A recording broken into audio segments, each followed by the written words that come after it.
inicialmente agradecer a todas e a todos, né, pela participação essa vídeo reunião aqui com a Raquel de Sá, né, uma breve apresentação, porque o currículo é extenso, mas ela é mestre em economia pela London School of Economics e graduada pela PUC São Paulo, certo, Raquel?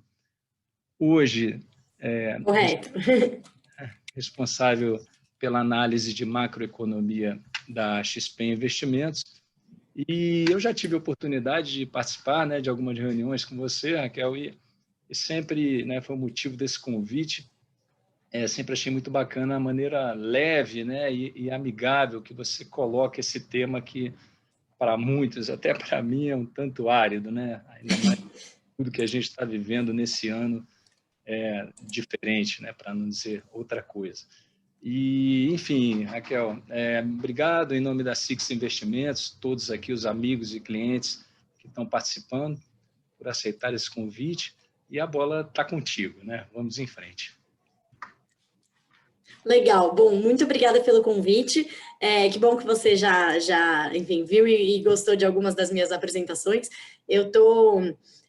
Enfim, eu sou aqui analista de economia e eu cubro a parte de fiscal mais de perto, mas todos nós aqui do nosso time, a gente tem um time bem enxuto, né? Então a gente, enfim, todo mundo cobre tudo aqui, né? Então acho que é mais ou menos assim, a gente tem que saber falar de tudo um pouco e se virar. E aí, lógico, trazendo o mesmo cenário, né, que todos nós temos aqui como cenário base aqui.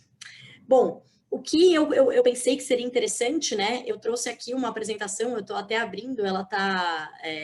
eu peço até desculpas porque ela está aqui com... Vou começar aqui, que ela está com o nome de um colega, porque todo mundo que atualiza a última, bota o nome. Eu falei, bom, o tema é o mesmo, vou usar essa daqui mesmo. Então, deixa eu colocar aqui para vocês. Vocês só me falam se vocês estão vendo direitinho a apresentação.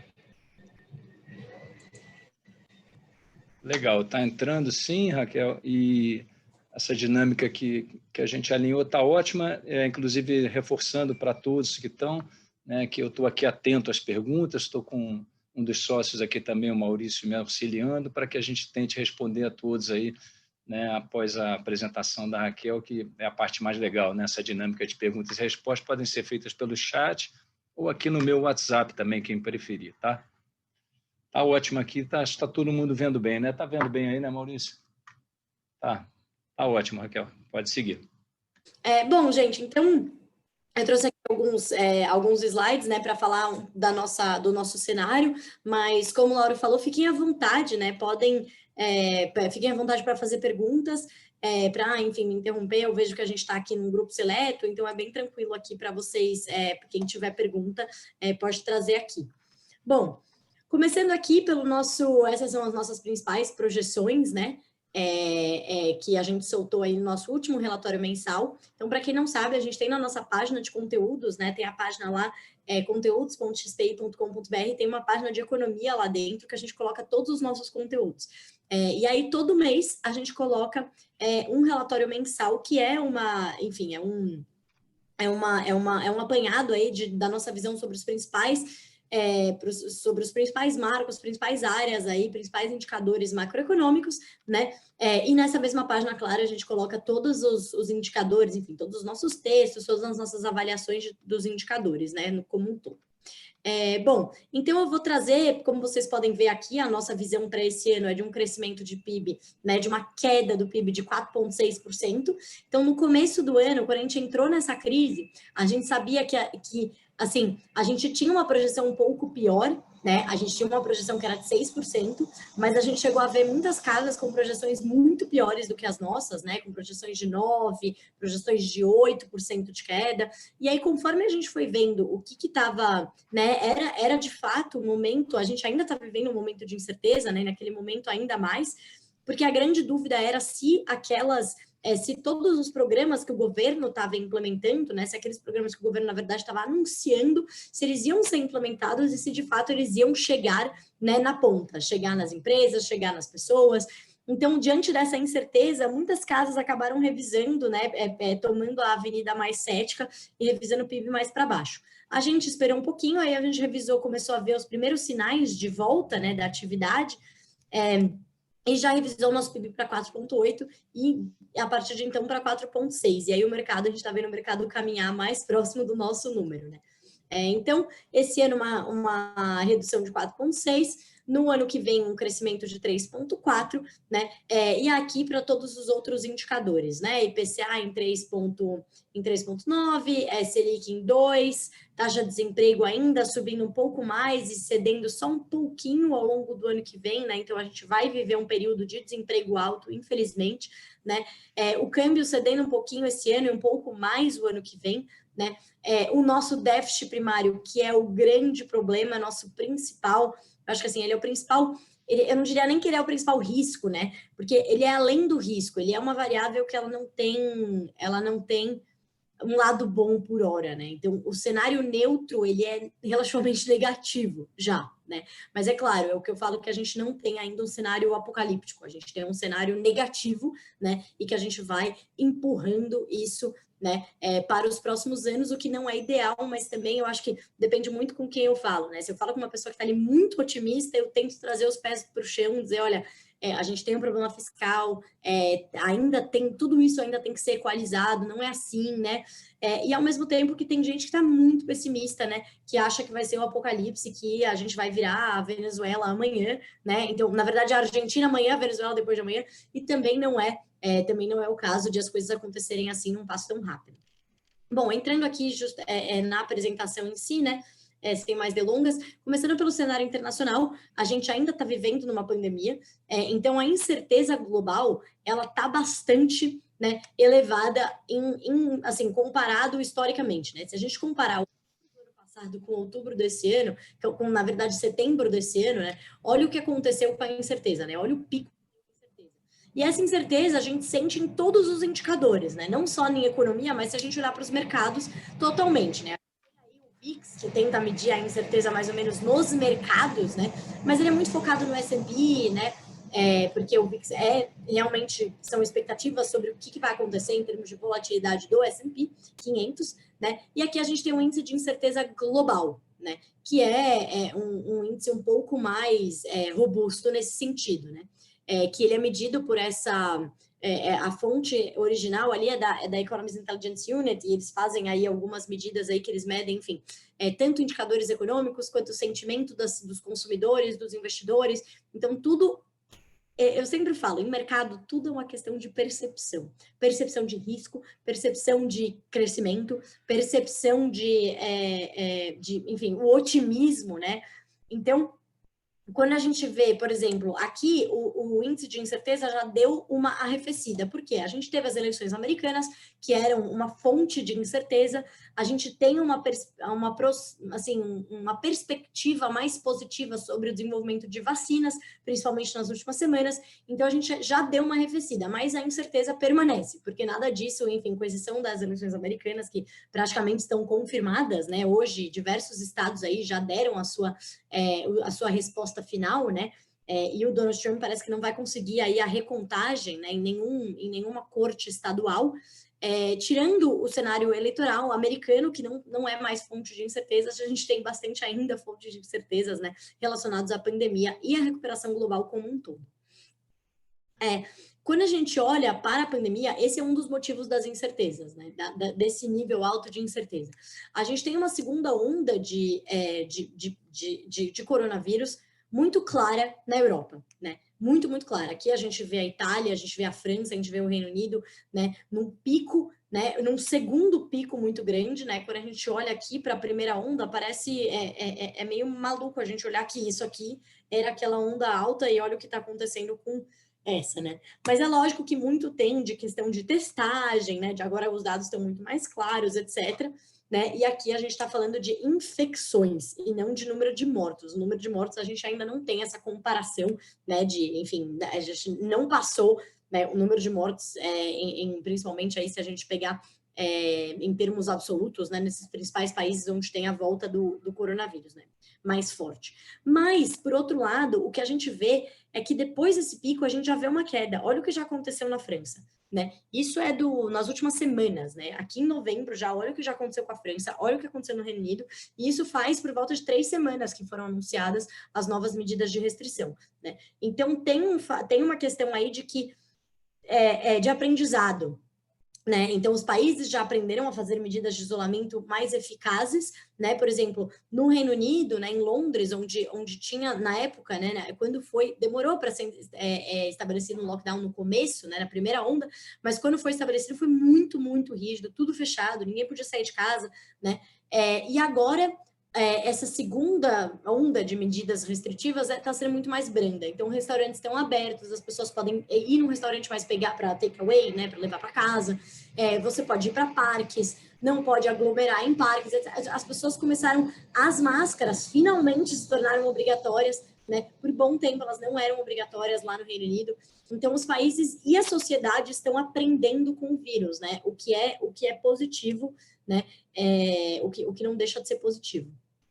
E aí o que a gente vê é que, em termos de atividade, como é que o mundo está reagindo a tudo isso, né? A gente teve uma volta da atividade muito forte, né? Então, aquilo que todo mundo pergunta, o que é uma recuperação em V? Bom, isso aqui é uma recuperação em V, né? A gente pode ver, de fato, um V no gráfico, né? Não tem como negar que, de fato, teve um V. Aqui eu pegando os 3 principais, enfim, sempre quando a gente olha para a cena internacional, são os 3 principais polos, né? A zona do euro, os Estados Unidos e a China. Com certeza a China tem uma recuperação em V muito mais forte. Aqui a gente vê uma queda, mas essa queda da China é muito mais uma estabilização do que uma queda, né? Então você vê que a China caiu muito, né? Esse aqui é o PMI só de serviços, tá? Por que de serviços? Porque quando a gente olha, o PMI é um indicador antecedente, né? Que ele mede, ele é muito simples de se entender, né? É um índice de gerente de compra. Você basicamente pergunta para os donos das empresas como que estão os pedidos, né? Em relação ao mês anterior. Tá bom ou tá ruim? Tá melhor ou tá pior? Só isso. Não pergunta qual é o número, não pergunta a porcentagem, não pergunta se tá melhor ou tá pior.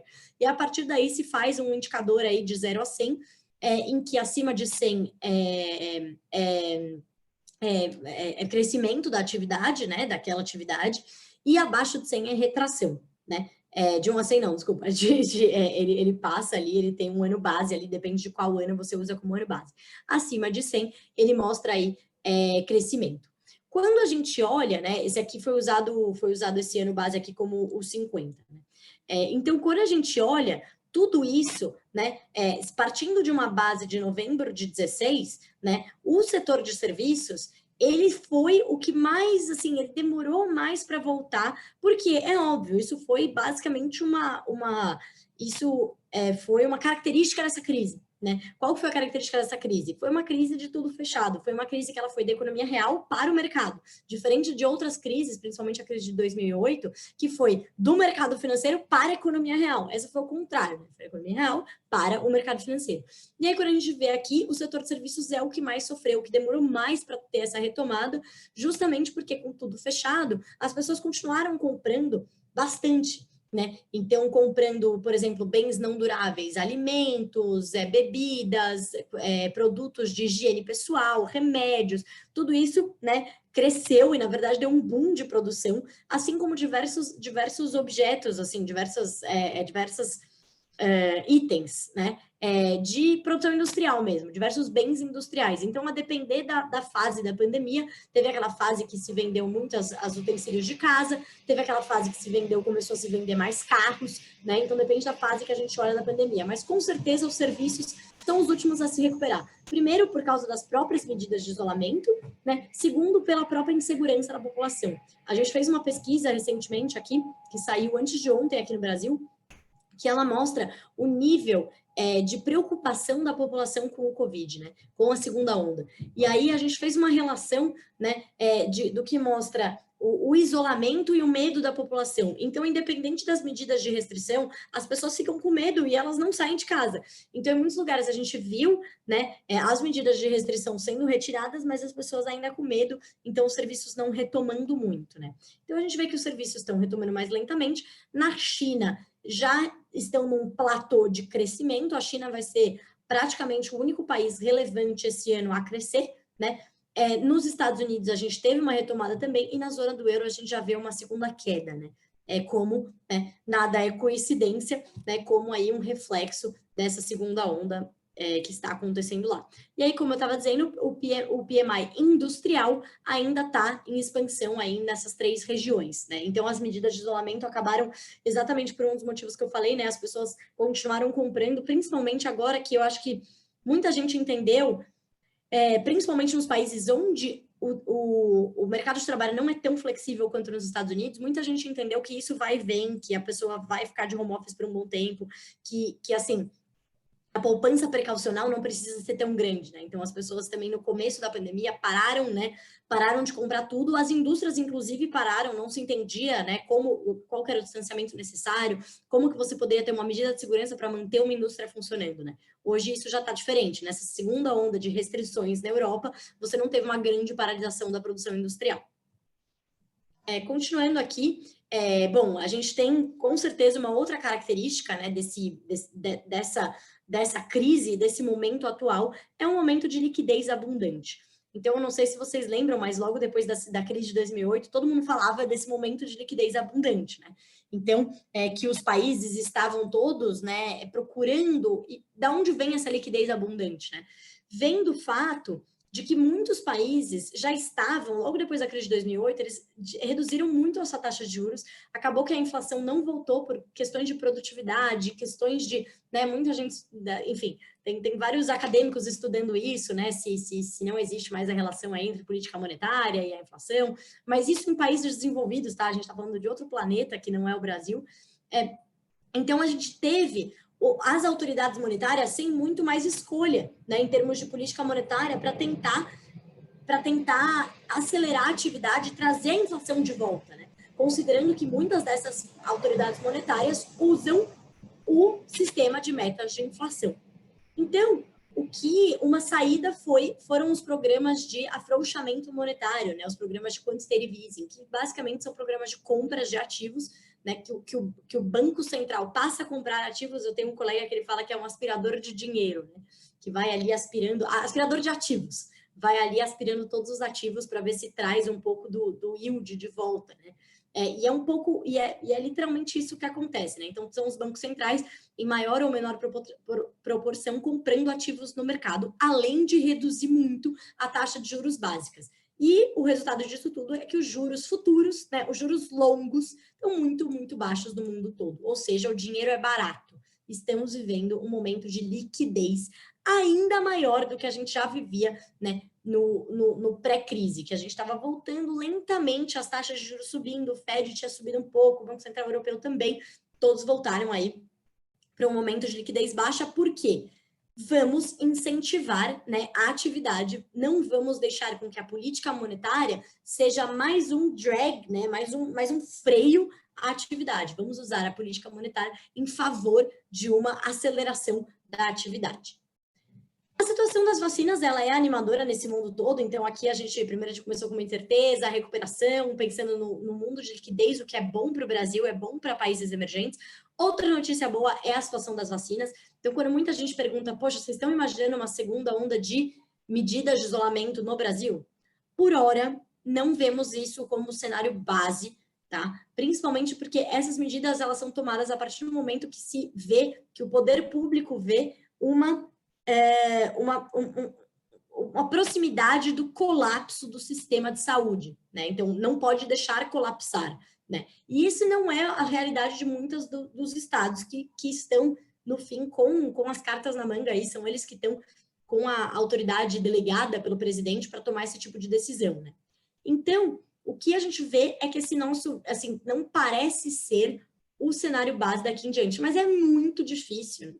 É muito, muito difícil a gente ter uma visão com clareza do que vai ser de fato implementado aqui ou não. A gente teve aí uma reunião com um dos secretários, né, do governo do estado, que falou exatamente sobre isso, falou, olha, não estamos, não está no nosso plano nenhuma flexibilização das medidas que ainda estão sendo implementadas, ou seja, quem sabe, por exemplo, eu vou casar o ano que vem, né? Eu espero. Eu ia casar esse ano, não vou mais. Vou casar o ano que vem, não sei. Por quê? Muita gente ainda fala, ué, restrição? Que restrição? Ainda tem bastante restrição rolando, principalmente em termos de aglomeração. Não sei se vocês notaram, mas não estamos tendo, né, jogos de futebol com plateia, né, com público. Não estamos tendo shows, não estamos tendo casamentos, não estamos tendo festas, baladas, nenhum tipo de aglomeração. Então, sim, ainda existem restrições no estado de São Paulo e em outros estados do Brasil. E a informação que a gente entende até agora é que essas não vão ser flexibilizadas, mas não vamos ter, é difícil que a gente parta para medidas muito mais restritivas, né? Talvez voltar naquele plano do estado, voltar né? E assim vai, e assim diante para os outros estados também. Então, isso é o que a gente tem aqui, né? Essa situação das vacinas. Outra questão que a gente acha que também vem a favor da ausência de uma segunda onda de medidas restritivas é a situação das vacinas. Ao que tudo indica, a gente deve ter uma vacina pelo menos até o final do primeiro trimestre do ano que vem, né? Então, eu tô falando aí até o final de março, a gente já deve ter não somente uma vacina, mas que essa vacina tenha chegado a grande parte da população brasileira, principalmente a população de risco, né? A gente está falando aí de pessoas idosas, de pessoas com comorbidades, com os profissionais de saúde que estão ali na linha de frente. A vacina da AstraZeneca, né? Ao que tudo indica, vai produzir, o AstraZeneca em parceria com a Fiocruz, né? E a Universidade de Oxford, vão produzir uma quantidade de 30 milhões de vacinas em janeiro para o Brasil, e que depois disso, né, vai aumentar mais ainda em mais ou menos 70 milhões, e que até o final, né, do primeiro trimestre tenha mais ou menos 100 milhões de vacinas para o Brasil. Então, lógico, isso ainda não é a população inteira do Brasil, mas já ajuda bastante, considerando que, por exemplo, as crianças não são um grupo de risco, né? Ao que tudo indica, inclusive um dos próprios diretores da OMS, né, para a Europa, disse que medidas como o fechamento de escolas não tem grande eficácia contra o coronavírus, porque as crianças não parecem ser grandes vetores, né, da doença. Bom, falando aqui um pouco de Brasil, que eu já falei, já falei um pouco, então passando aqui um pouco mais rápido, né, como a gente está vendo, os índices de confiança estão em recuperação, mas o empresário, ele segue em frente, tá? Ele segue à frente e em frente. Por quê? Porque ele já veio antes do consumidor, né? Porque, lógico, o empresário, ele pôde pegar aquele crédito, né? A gente teve diversos programas do governo, como, por exemplo, o Pronamp, a gente teve o programa das maquininhas. Então, um dos programas que vieram para ajudar principalmente as pequenas, médias e microempresas, tá? O microempresário também entrando nessa, principalmente com o programa das maquininhas, para trazer esse crédito, para ajudar um crédito mais barato, totalmente subsidiado, garantido pelo Tesouro Nacional, para poder ajudar as empresas que potencialmente aí perderiam, né, ou fechariam, enfim, estariam com problemas durante essa pandemia. Foi uma questão que eu sempre falo, né? Quando o governo faz besteira, a gente fala, mas então a gente tem que reconhecer quando faz alguma coisa certa. O primeiro programa, que foi a ideia do governo, que era o PESE, né? Ele não foi muito bem sucedido. Ele tinha regras muito específicas. Primeiro tinha um problema de dívidas, empresas que tinham dívidas com o INSS não podiam pegar, né, o empréstimo. Depois tinha um problema de tamanho de empresas, que as empresas que estavam que poderiam, enfim, poderiam ali aplicar, eram empresas muito grandes. Então, tinha algumas questões, só podia usar, a linha de crédito só podia ir para fins específicos. Então, foi flexibilizado o PES e virou o Pronamp e foi muito bem sucedido, né? Então, mudou bastante, o governo realmente redesenhou o programa e ele passou a ser super bem sucedido. Então, a gente teve a confiança dos empresários voltando, também, obviamente, olhando para o auxílio emergencial e quanto aquilo potencialmente trouxe, né, ia trazer e trouxe para a economia brasileira de fato, em termos de potencial de consumo. E os consumidores retomaram bastante, principalmente com o auxílio emergencial, mas ainda não retomaram o nível pré-crise, como a gente pode ver aqui no gráfico claramente. Principalmente quando a gente abre esses índices, né, dá para ver se a pessoa, o que ela está achando sobre a situação atual e a situação futura. Então, fica muito claro que as pessoas têm um receio ainda sobre a situação futura, né? Muito menos do que a situação atual. E a gente vê, diante disso tudo, a gente vê uma recuperação mais forte da indústria, né, e do varejo, justamente por características da própria pandemia que eu já comentei aqui, né? Um dos outros um dos outros frutos da pandemia é o fato de que muitas famílias trocaram o consumo de serviços pelo consumo de bens. O que, enfim, sem a pandemia não faz nenhum sentido, né? Você não troca aí um jogo de futebol para comprar um aspirador, né? Não é uma coisa que você pensa, será que eu vou no jogo ou será que eu compro um aspirador? Né? Não é normalmente um bem substituível, como a gente aprende em microeconomia, né? Mas, de fato, durante essa pandemia isso aconteceu, e não foi só no Brasil, tá? Foi no mundo inteiro, que teve essa troca de consumo de serviços pelo consumo de bens. Então, tinha aquele dinheiro ali sobrando, você passa a consumir bens. Eu vou comprar um aspirador, eu vou comprar esse outro negocinho para minha casa, eu tô aqui na minha casa, comprar um sofá novo, etc. E a gente começa a ver um outro fruto disso, que é o descasamento entre a oferta e a demanda no setor industrial. E a gente começa a ver todas aquelas notícias de falta de desabastecimento. Por quê? Porque teve um grande período em que o comércio estava aberto, o comércio online, etc., e as indústrias não. Então, a galera comprando, ganhando auxílio emergencial, que o auxílio emergencial acabou, enfim, aumentando muito a renda de muitas famílias no Brasil. De fato, a gente diminuiu a pobreza no período da pandemia no Brasil. Muita gente com auxílio emergencial, né? Eu conheço muita gente, inclusive, que empreendeu com o auxílio emergencial. Então, de fato, para muitas das famílias que passaram pouco tempo sem trabalhar efetivamente, depois voltaram ao trabalho e continuaram recebendo auxílio emergencial, esse dinheiro foi ou para o consumo, né, ou para os próprios, enfim, até pequenos novos pequenos negócios, né? E tudo isso foi muito bom para a economia, porque senão, na ausência, é muito difícil dizer, né? Quanto que teria sido se não houvesse nenhum programa do governo, ou se o auxílio emergencial não tivesse, se o auxílio emergencial fosse menor, né? Não dá para saber. Para tão contrafactual vai ser praticamente impossível, né?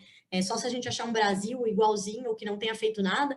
Hoje a gente pode se comparar com, por exemplo, o México, que fez muito pouco, ou mesmo o Peru.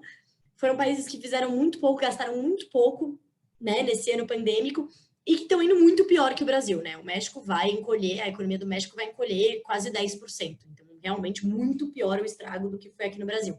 Então, de fato, o que a gente consegue concluir é que esses programas eles foram bem sucedidos ao que eles se propuseram, né? Então, a gente vê aqui os serviços, né, varejo e produção industrial liderando a retomada, já o setor de serviços ainda, né, aos poucos. E aí, qual que é a nossa perspectiva, né, olhando para o ano que vem nesse cenário, é que o setor de serviços ele passe a ser, então, que a gente tem uma troca de motores, né?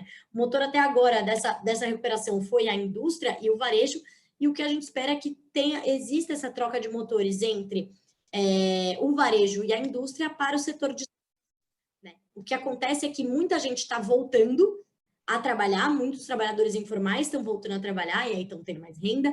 A gente também está tendo paulatinamente, né, a redução das restrições. Então, ainda tem um grande contingente de pessoas que está sem trabalhar e que trabalham no setor de serviços, né? Então, milhares de pessoas que trabalham com hotelaria, com a parte de hospitalidade, com shows, com jogos, com tudo isso que a gente falou que continua fechado, né? Com eventos, etc.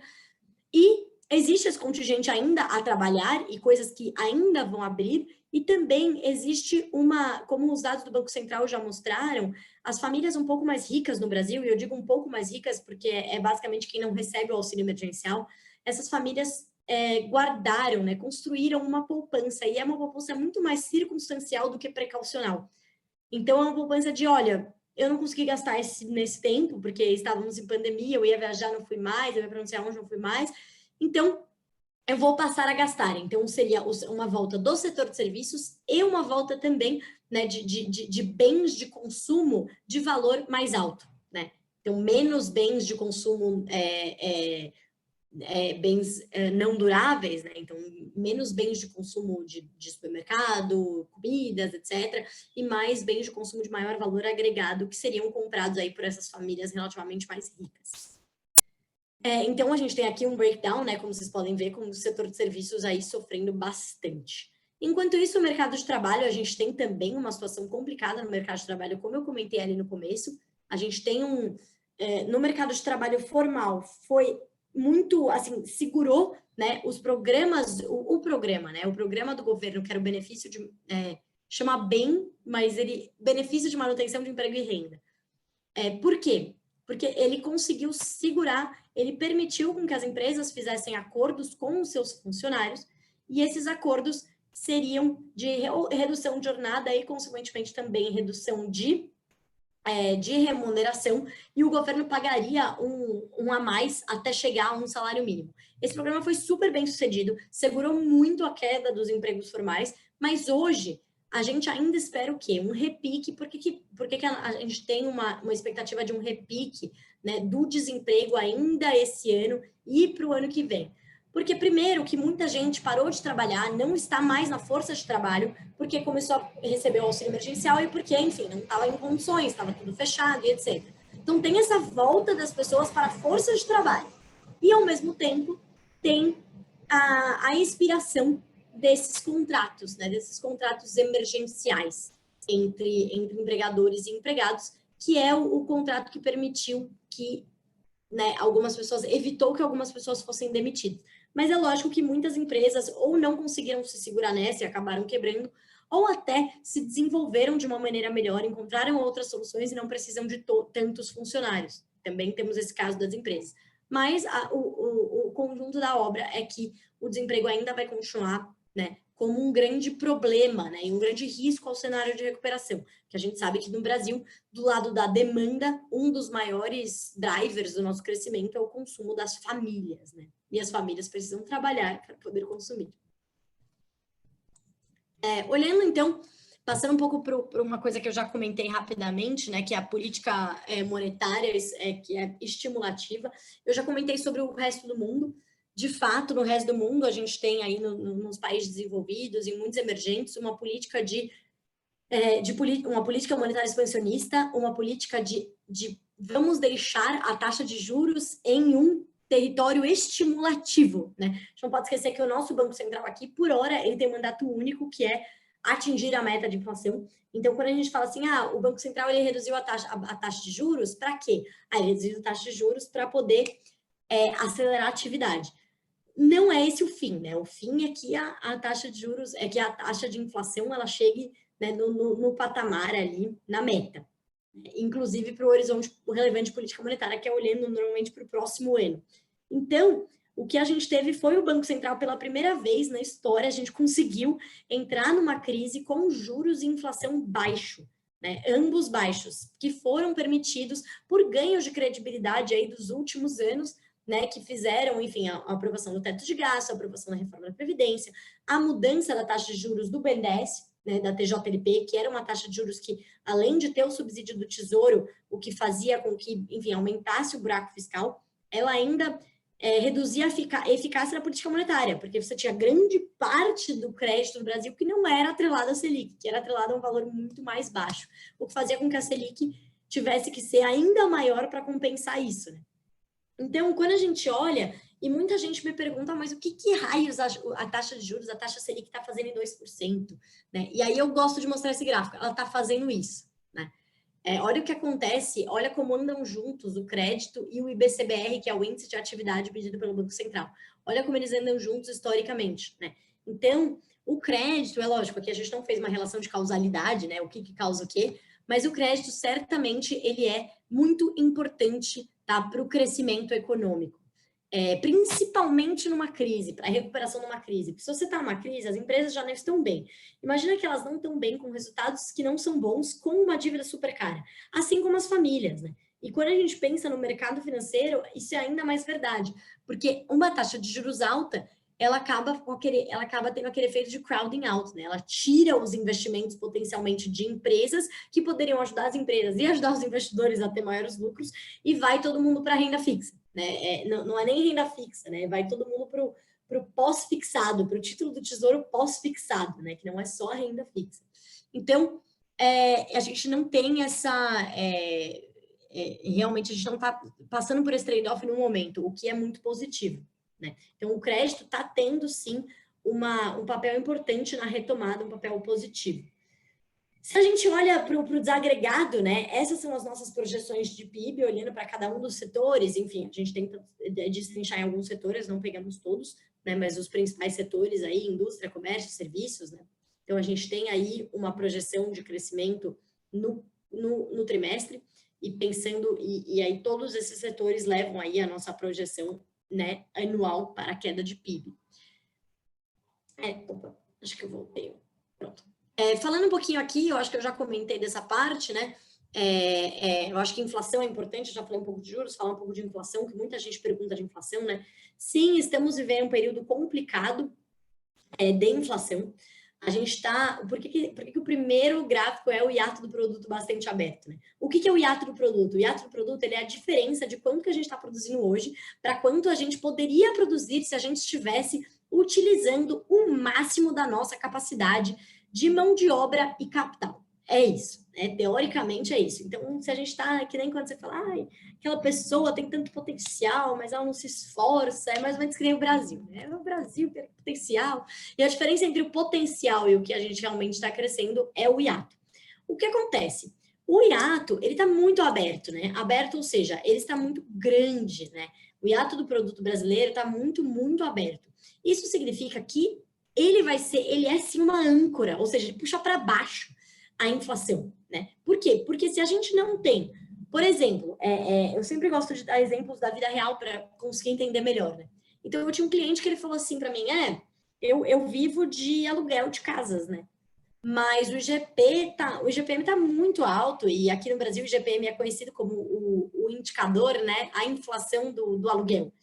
Por quê? É completamente maluco, tá? Não é pelo que, o que reflete o IGPM, porque o IGPM ele reflete os preços no atacado, tá? Principalmente agrícolas e industriais, mas são preços no atacado. Tem um IPC, que é como parte ali, que é o índice de preço ao consumidor, mas todos os outros são no atacado. Então, por que raios ele é um índice que corrige o nosso aluguel, né? Porque a gente tem uma passagem, são dois motivos, né? O primeiro, a gente tem os dois derivam do fato de que a gente tem um passado inflacionário grave, né? O primeiro é o fato de que é um índice que, por ele estar atrelado aos preços no atacado, ele está muito atrelado ao dólar. Então, quando a gente tem preços, a subida de insumos, né? De insumo mineral, de insumo agrícola, tudo isso é cotado em dólar, né? Então, o IGP, ele tem esse lado de estar ali refletindo parte do aumento do dólar. E a nossa economia já foi muito indexada no dólar, porque não tinha onde se indexar, não tinha onde se segurar na inflação, e acabou levando parte disso. Poxa, vou aqui indexar de alguma maneira o meu aluguel ao dólar, né? Vou usar o IGPM. Já o segundo motivo era também, então ali tinha essa questão do dólar, e o segundo motivo é porque parece muito tosco, mas é porque o IGPM ele fecha no dia 20, ele do dia 19 ao dia 20. Então, é um dia ali de reajuste de aluguéis. Então, o IGPM passou a ser usado porque ele conta exatamente aí os 30 dias antes, né, do dia 20. Então, por isso que ele é usado no aluguel. Então, voltando para o meu caso aqui, meu caso, né, o meu exemplo, a pessoa falou isso, falou que vivia de aluguel e falou assim, eu não vou corrigir pelo IGPM, porque se eu corrigir pelo IGPM, os meus inquilinos já falaram que vão sair, porque um perdeu o emprego, o outro está trabalhando menos por causa da pandemia, né? Ou seja, essa é a ociosidade da economia. Quando a gente olha o desemprego alto e fala que isso vai segurar a inflação, isso segura a inflação. Isso é o cara que não quer alugar o apartamento, isso é o outro fulaninho que tem um restaurante e não vai repassar o aumento de preços da comida.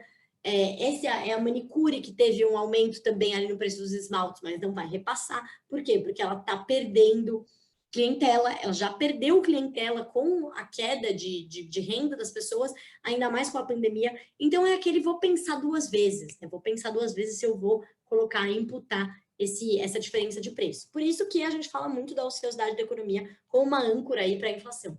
Mas, de qualquer maneira, a gente tem assim, uma preocupação com a inflação. Olha só o IGPM acumulado, né? Olha como ele está.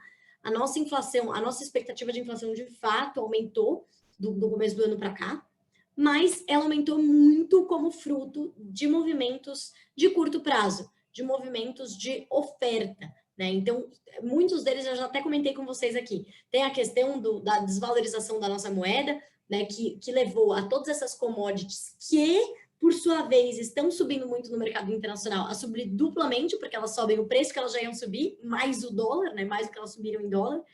Tem a própria troca de consumo de serviços por bens, que aumenta, né, aumenta a demanda por alguns bens. Tem o próprio fato, gente, as comidas subiram muito de preço, tanto pela demanda externa da China, que está dependendo muito, voltando muito rápido, né? E eu não sei para quem lembra, mas a China está vindo de uma situação de insegurança alimentar por causa da crise suína africana, da gripe suína africana. Então, eles já estão vindo de um momento, né, complicado. Então, de fato, a demanda está muito alta e tem a própria demanda aqui, né? A população mais pobre que recebeu o auxílio emergencial é aquela população que tem maior propensão marginal a consumir, ou seja, eles consomem mais da sua renda. Dentro disso, eles consomem mais o quê? Mais alimentos, né? Então, a gente teve muita pressão aí sobre os alimentos, teve um movimento no mercado de procura de retornos, né, em ativos reais. Então, assim, foi uma confluência de fatores que contou até com laninha que está chegando aí e tá atrapalhando produções no sul do Brasil. Então, uma confluência de fatores que acabou levando a um crescimento dessa inflação corrente que o Banco Central julga ser de curto prazo, assim como nós. Qual é o principal risco aqui, né? Qual que é o principal risco? Que eu vou até passar para frente para falar. O principal risco é o fiscal, né? E por que ele tem a ver com esse outro gráfico aqui que era de inflação? Porque o que a gente tem que olhar é quando que...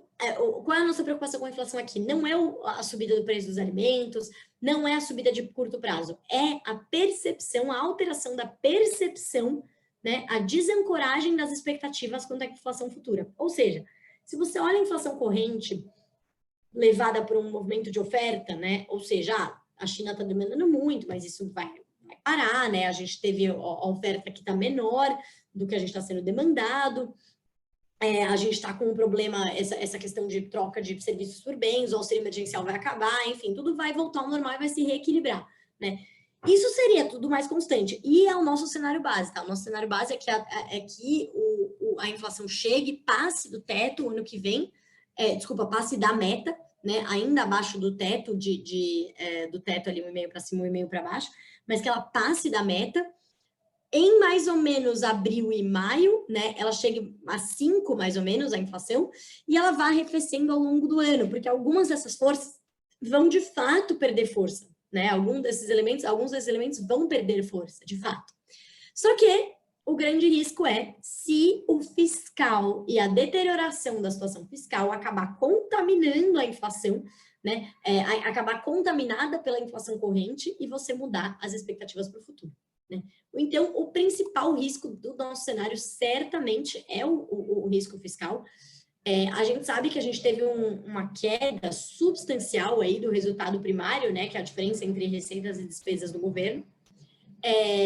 Grande parte disso, enfim, eu não digo quase tudo, porque a gente já tinha um déficit previsto para esse ano, mas grande parte desse déficit vem aí das medidas de combate ao coronavírus, né, implementadas pelo governo federal. E a gente tem... Ele continua sendo o nosso principal risco, né? Porque como vocês podem ver nesse gráfico, a gente estava andando numa melhora, né? Caminhando aqui, a gente tinha caído muito, né? Olha aqui como houve uma reversão clara, né?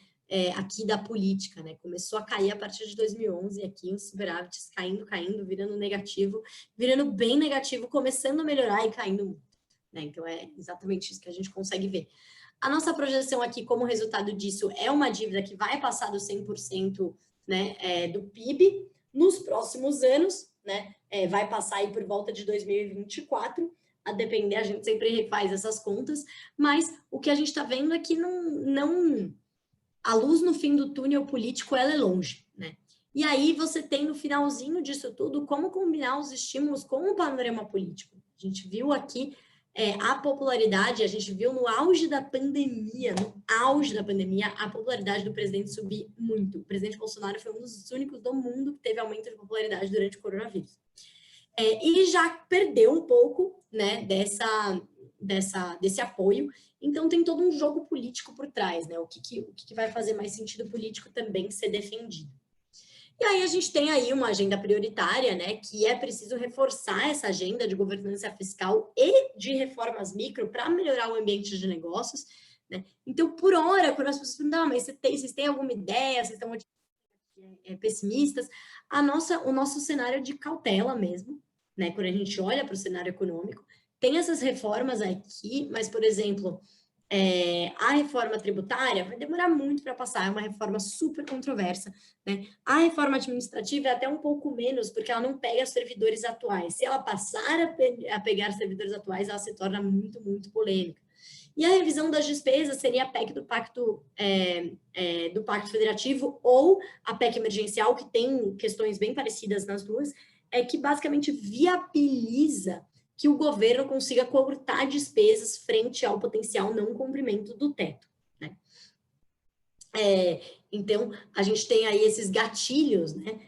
Que são gatilhos importantes aí, por exemplo, um deles tem alguns gatilhos que já estavam... Qual que é o problema desses gatilhos, né?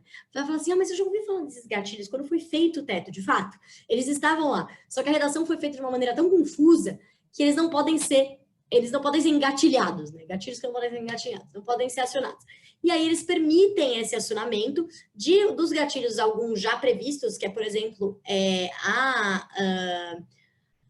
a proibição de novas contratações, a proibição de criação de novas despesas obrigatórias, mas não tem, por exemplo, a redução de jornada de servidores, com a redução do salário. Isso seria algo que eles, né, que já ouvi de parte aí da equipe econômica, que gostaria de incluir. Então é isso, é uma agenda complicada, né? Mas que no começo do ano que vem deve ter uma janela de oportunidades importante, porque a partir do meio do ano que vem a gente já está entrando quase em cenário eleitoral, né? Em outubro do ano que vem a gente vai estar a um ano das eleições presidenciais. E aí as pressões vão começar a subir de novo do lado fiscal para maiores gastos e maiores gastos. Então por isso que o cenário fiscal ele se torna aí a nossa principal ameaça no momento, né? E é isso, gente. Muito obrigada. A gente tem aqui um tempinho final para perguntas. Raquel, a gente que agradece, né? E tem uma pergunta que tem sido recorrente aqui, eu vou tentar resumir. Quer dizer, o nosso mandato como assessor de investimentos aqui é entregar juros reais para os nossos clientes, né? Que são os juros que superam a inflação. Então, essa questão da inflação que a gente tem, sabe que cada um tem uma inflação, mas, enfim, tem a média da inflação, que é o IPCA, né? E por isso a gente procura sempre alocar em títulos atrelados ao IPCA para justamente proteger o patrimônio dos clientes. Porém, tem uma parte, né, do planejamento financeiro das pessoas que obrigatoriamente tem que ter ali uma reserva de contingência que tem que ficar naquele investimento pós-fixado, como você falou, a renda fixa atrelada ao CDI, que é a maioria desses fundos de curto prazo, né, distribuídos pela rede bancária, e que hoje tem um rendimento negativo, né, como você falou, né, porque a inflação, naquele primeiro quadro que você mostrou, ela praticamente dobrou esse ano, né? A gente, se olhar esse quadrinho das projeções... A expectativa, sim. Era 2% e nós estamos fechando com 3,9%, se não me engano, aí Exato. Da XP. Né? Enquanto que o juros está lá em 2%, tira imposto e tal. E se a gente olhar o futuro, né, dos juros, que é o que importa para o investidor, como é que vai ser ano que vem, estamos vendo lá uma queda de braço, né, um cabo de guerra entre o Banco Central e os investidores, que já estão prevendo juros acima de 5% na média para os próximos 2 anos, e subindo. Minha pergunta qual a sua opinião? Porque o Banco Central, na última reunião, há 20 dias atrás, de política monetária, deixou claro que pretende manter a taxa de juros em 2%, que está confortável com a inflação, assim como você mostrou, achando que é o tal do choque temporário, né, roubando um pouquinho dos termos aí de economista. Qual a sua visão para esse cabo de... Quem vai ganhar esse cabo de guerra, né? Os juros ainda vão ficar naquela central? É difícil. Eu acho que pergunta, né? A pergunta que não quer calar. É a pergunta que não quer calar. Eu acho que tem 2 pontos aí importantes. O primeiro é a questão da reserva de emergência, né? Assim, eu acho que o primeiro é como entregar juros reais, né? Positivos. Eu acho que como entregar juros reais positivos, a gente ainda tem... assim, a diversificação, como vocês vão saber muito melhor que eu, ela é o melhor segredo nesses momentos, né? Que a gente tem aí, você pode ter tanto produtos de renda fixa que estão pagando bem agora, né? Justamente pela abertura da curva de juros, né? Quanto renda variável, né? Diversas estratégias de renda variável, a gente tem Brasil, a gente tem fora do Brasil, a gente tem fora do Brasil, a gente tem Estados Unidos, a gente tem outros emergentes, a gente tem zona do euro, enfim, dá para fazer muitas apostas aí, tentar procurar, né, um retorno positivo aí, um juro real positivo, né? Mas aí, claro, em questão de emergência, de reserva de emergência, eu acho que a reserva de emergência ela sempre tem que ser aquela que tem liquidez, né? E segurança. Então, não tem muito o que inventar. Infelizmente, a gente deve ficar com essa reserva de emergência por um tempo, né? Aí, de um descasamento, né? Ou seja, pagando um juro real negativo, né? Por exemplo, agora com juros de 2 e a inflação batendo em 4, né? Então, mas o que a gente vê, assim, olhando para o horizonte, né? Olhando para os próximos meses? A inflação, tá? É a pergunta que não quer calar. Eu estava, inclusive, agora falando com o pessoal de inflação aqui, que cobre inflação. O preço dos alimentos está pressionando muito, né? Mês a mês, o preço dos alimentos pressionando.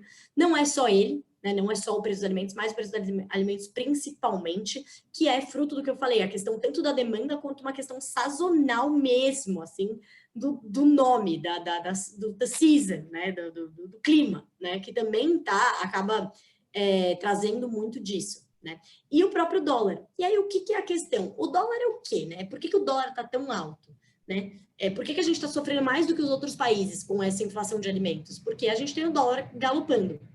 Por quê? Até deu uma arrefecida nos últimos meses e a nossa projeção é que ele continue caindo, né, ao longo do ano que vem. Porque o que está refletido no dólar é o risco. O risco fiscal, ele está se alojando no dólar. Porque o que todos os fundamentos indicam é para um dólar mais fraco, né? Os fundamentos tanto globais quanto os fundamentos Brasil. A gente faz uma modelagem aqui, coloca fluxo comercial, o próprio CDS brasileiro, que está medindo o risco mesmo do Brasil, os nossos termos de troca, que é o quanto a gente vende, comprar, enfim, tudo que a gente coloca lá, ele leva o dólar mais para baixo. Tudo leva 4,80, 4,60. E aí, o que explica o resto? É o risco que é fiscal que está, né, que é o risco totalmente fiscal que está se alojando ali no dólar.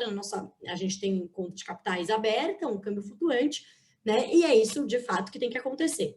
O que a gente enxerga olhando aqui para frente, né? Que o Banco Central deve sim manter a taxa de juros em 2%, a não ser que o fiscal, por isso que o próximo mês vai ser tão importante, né? Se o fiscal, se der, eles já deixaram muito claro, né?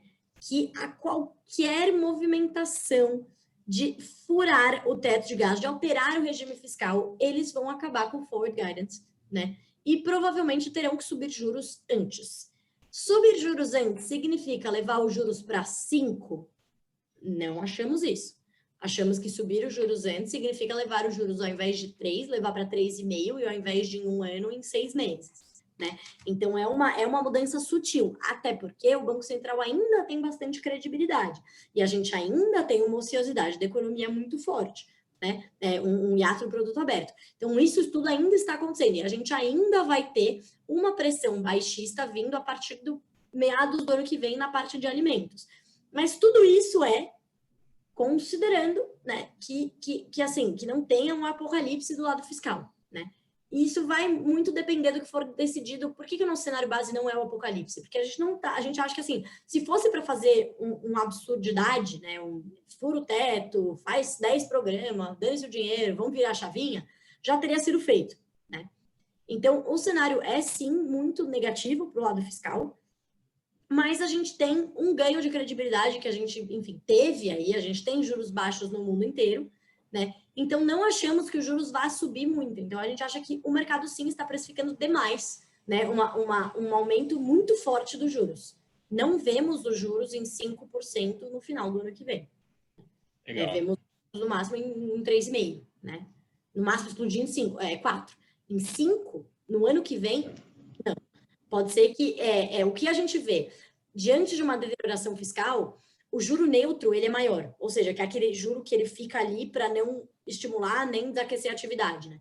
Esse juro neutro ele é maior. Ao invés dele ser 6, ele provavelmente é 7, por volta de 7, 8, mas esse processo de alta de juros ele é gradual. Ele não precisa ser de um dia para o outro, até porque a gente não pode esquecer que a gente vai estar saindo de uma crise. Então, o Banco Central não vai chutar o balde nos juros, porque ele vai, assim, vai dar um tranco na atividade, né? E aí, considerando a inflação mesmo, que é a meta dele, né? Ele sabe que se ele der o tranco na atividade, os serviços, a inflação de serviço volta para a deflação, né? Que é o cenário normal que se enxerga no livro-texto. Atividade baixa, inflação baixa, né?